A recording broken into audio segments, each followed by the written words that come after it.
tri de population, purification ethnique. Le système, en s'affinant dans l'horreur, atteint alors les limites ultimes d'un racisme qui rappelle étrangement la solution finale nazie. Le docteur Basson m'a montré un document. Ce document contenait une proposition émanant de quelqu'un en Europe. Ce type disait qu'il possédait un produit, une bactérie, qui avait la possibilité de n'infecter, de ne rendre malade et de ne tuer que les gens pigmentés comme les Noirs. Le docteur Basson m'a demandé de me documenter et d'étudier scientifiquement cette possibilité. Est-ce vraiment possible? Notre conclusion a été que c'était tout à fait possible et il a été décidé que ce serait bien que le gouvernement en soit informé.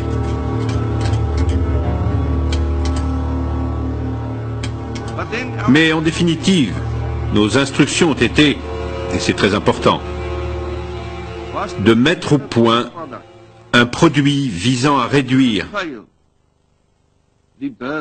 le taux de natalité de la population noire du pays. Pouvez-vous nous en dire un peu plus? Qui vous a demandé de mettre au point ce produit? La personne qui nous donnait directement les instructions était le docteur Basson. Wouter Basson, général de brigade au 7e bataillon médical des forces armées sud-africaines. J'ai demandé à Basson, seriez-vous capable de mettre au point, pour moi, un gaz qui ne serait ni irritant, ni mortel, mais qui rendrait les gens inoffensifs pendant quelque temps, afin qu'ils se calment, et que nous n'ayons pas à les tuer en cherchant à maîtriser la foule. Qui est donc ce scientifique défini comme l'homme de la situation par le chef des armées de l'époque et chargé d'initier une stratégie pour soi-disant paralyser les foules sud-africaines, alors qu'on apprendra plus tard par les témoignages de ses anciens collaborateurs qu'il s'agirait d'un véritable projet de génocide? Il se trouve que je suis le témoin vivant de ce qui est arrivé.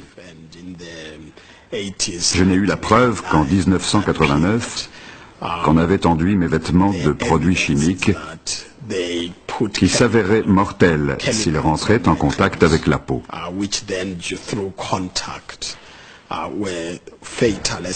Mais j'ai survécu. J'ai atterri dans un hôpital aux États-Unis. Ils m'ont soigné et ont réussi à déterminer l'origine de mes troubles.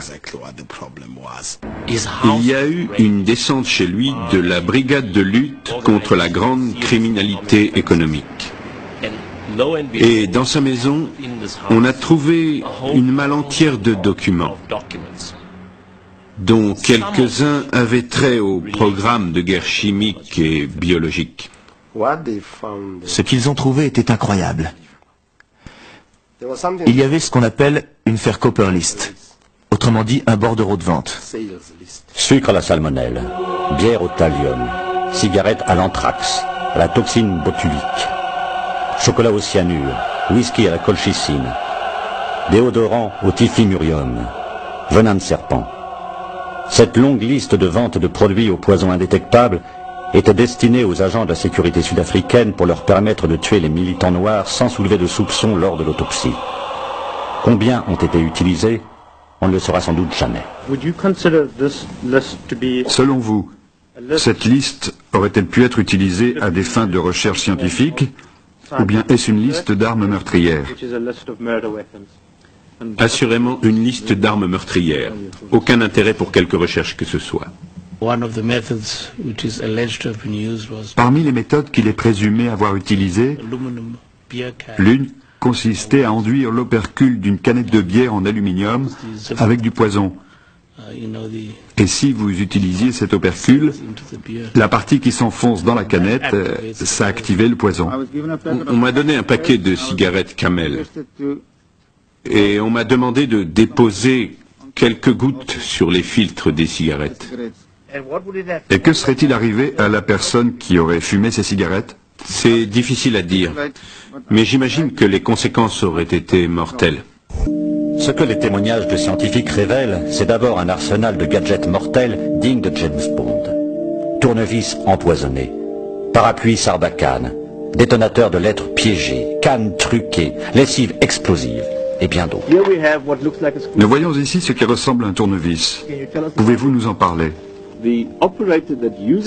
La personne qui utilise cet appareil pique la personne visée.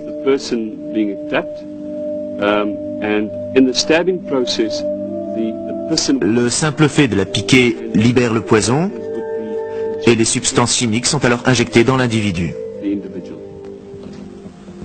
Est-ce qu'on peut manipuler ceci en toute sécurité? Tout à fait. Mais j'éviterai quand même de toucher l'extrémité au cas où.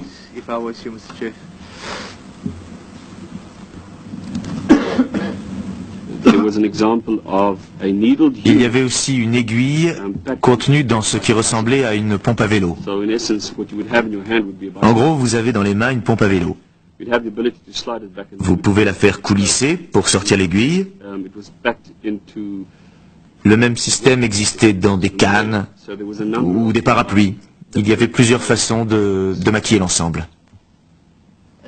Et à quoi servait la canne?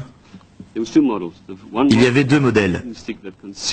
Le premier était une canne qui dissimulait une aiguille sur le bout. Le deuxième était une canne qui pouvait tirer une petite balle. Une balle en polycarbone qui était percée de nombreux petits trous, ce qui permettait d'y loger des substances toxiques. À très courte distance, l'idée était de pouvoir tirer dans la jambe de quelqu'un. Il y avait aussi 2 paquets de lessive Omo qui avaient un mécanisme explosif à l'intérieur. Donc, il y avait 2 paquets de lessive Omo avec les explosifs déjà à l'intérieur. Oui. Les paquets contenaient des explosifs amorcés et prêts. Derrière cette panoplie d'inventions d'un autre âge, se profile plus gravement encore l'existence secrète et massive de produits destinés à propager des maladies à l'échelle d'un peuple, voire d'un continent. Anthrax, choléra, méningite, Ebola, sida.